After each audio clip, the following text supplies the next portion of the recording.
All righty, Week in Conservation with Doug Stricker, a.k.a. DQD, out of downtown St. George, Utah. Happy New Year, Douglas. Yeah, Happy New Year. This is, am I talking a hop along, Bass Daddy? Don't start with me. Don't start with me. No, he's Kevin Blackjack Yar. Well, Happy New Year to all of you. Hey. Thank you. This past week there hasn't been a lot. What I want to make note of, and I haven't heard yet, is the new Arizona Big Game Super Raffle is on.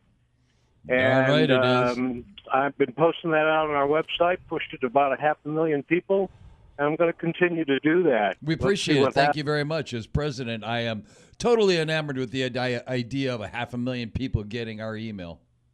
Yeah. Don't know what the results are going to be, JK, but let's see what happens. You'll get a cookie, maybe.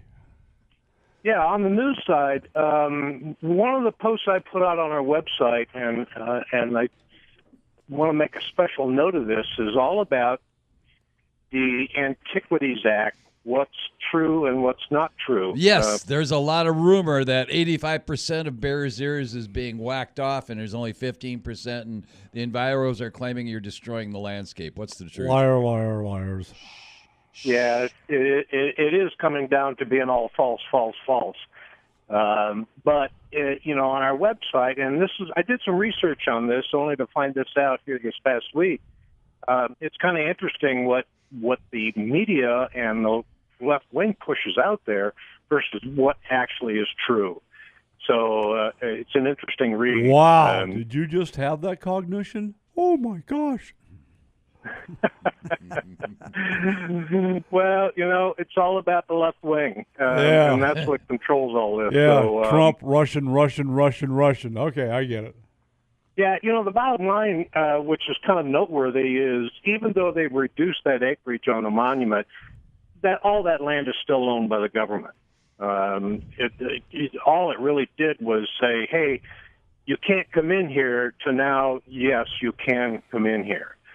So from the public standpoint, interesting. Well, I'm glad to see it. Me too. I like your remarks about the pilfering and all the stuff that the not that the indigenous aborigines were beating their drums by any means, but Grijalva from Tucson got them all stirred up. That was one of the big things they were taunting, and that's just not the case. And again, it's a case of a left-wing Democrat from Tucson, Berkeley South, as we like to call it, getting everybody stirred up that doesn't have a right to be stirred up to begin with.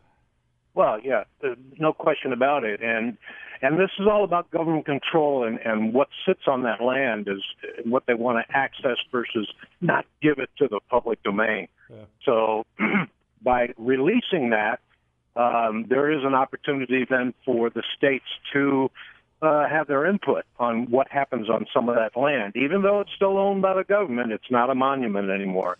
So, and by the way, that's going to be challenged, is it not?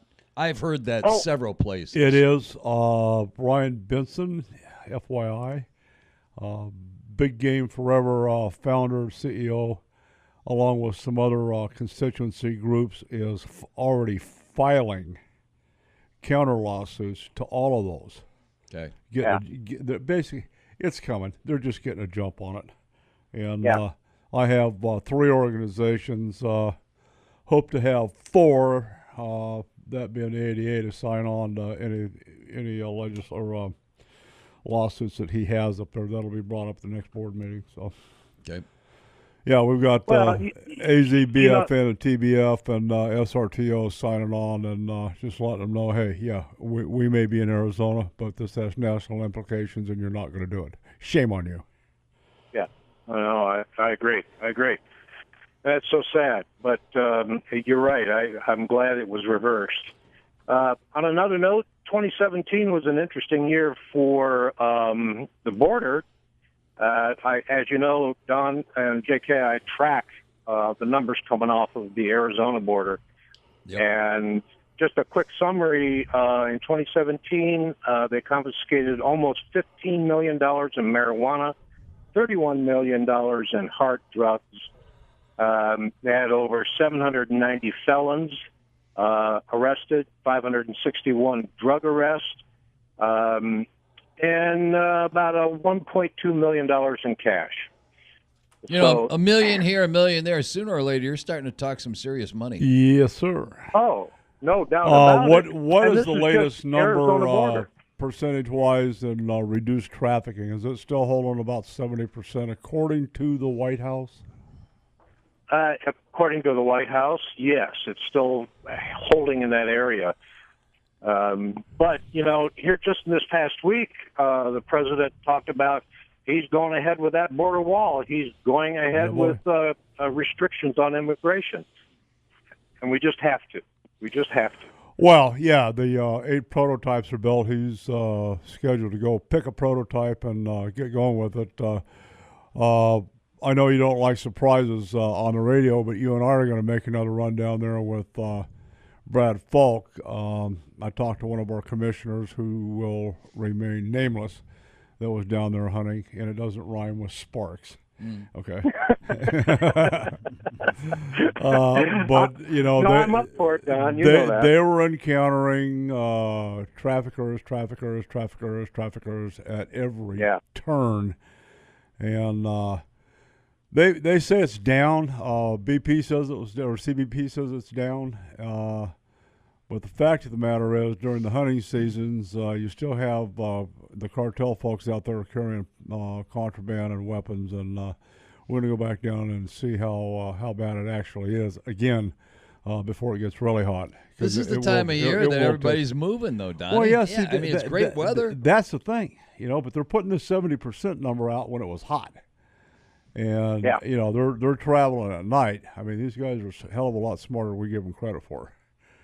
I mean, I liken these guys to the VC during the Vietnam conflict. You give a Viet Cong guy a wrapper off a piece of gum, he'll kill you with it. Yeah. Bottom line, I mean, these guys are smart. I mean, the Coast Guard right now, they're driving them nuts because they've got unmanned underwater drone submarines delivering drugs to the U.S. Yep. I mean, they got everybody. They got aerial drones, underwater drones, people drones. Well, Don, even some of the agents we talked to in our last 3 visits have said the same thing. It's calmer now. There isn't as much going on as there used to be. Percentage-wise, I don't know. Have they got smarter? Well, I think they're getting smarter. But Doug, the catalyst that you and I went down there to look at are the RIP crews. They haven't gone away. No. I mean, the less drugs coming across increases the Sarkarios and the RIP crew activity. It's supply and demand. The less the supply, the more keyed in these guys are going to be on it. And they're still working I-8, Casa Grande, Mobile, Maricopa. I mean, nothing's changed. Yeah, you know, and if John Q. Public believes that, they need to get out of the damn closet. Well, you know, my wife has already told me I have to get a bulletproof vest. It's a weighty issue. It's not a vest anymore. It's front side and back side plates. Yeah, it's level 3A AR 500 armor. So. Well, to change the subject, to kind of wrap this up a little bit, a couple of weeks ago or so, JK had a comment about snake bite. Yes. And the anti-venom electrical shock therapy they were using. Here's what we're going to do. Next Sunday, ladies and gentlemen, we're going to bring in a rattlesnake, let it bite JK, and then we're going to hit him with a 20,000-volt stun gun. That'll work. See who survives. Well, there's pro and cons. Live right here on 1580 The Fanatic. They'll talk about that seriously because there were instances where it did work, where the swelling would go down. Yes, and you're right. There are instances where that worked, but it doesn't work in all cases. Right. And I looked at a lot of different websites and a lot of different comments about it. So it's kind of a 50-50 thing depending upon the snake, the situation, et cetera, it sounds like to me. If I'm 2.5 miles or 50 miles away from any nearest hospital with anti-venom, and is where I always hike. I mean, I hike, weird places. If I'm out there and I get bit, I'm going to take that 50-50 and shock my butt. You're a dead man. Yeah. and if you're by yourself, JK, hey, it's your only option. Exactly. I That's agree. why I carried that stun gun for so many years. Well, nonetheless, I put some stuff out on our website about what you should do if you get bitten by a snake, if you're not 50 miles out in the woods. And Yeah. The best alone. deal is to get to a hospital for anti-venom. We know that. We have a Yeah, snake correct. guy. You'll remember. You'll probably remember it. I'm looking for his phone number to get him back on. He's a world-renowned snake guy. Knows all about snake bites. Well, We'll have him let's back on. get him on. Amen. All right. All right, Douglas. We got to go to break. Happy New Year, my friend. Great job.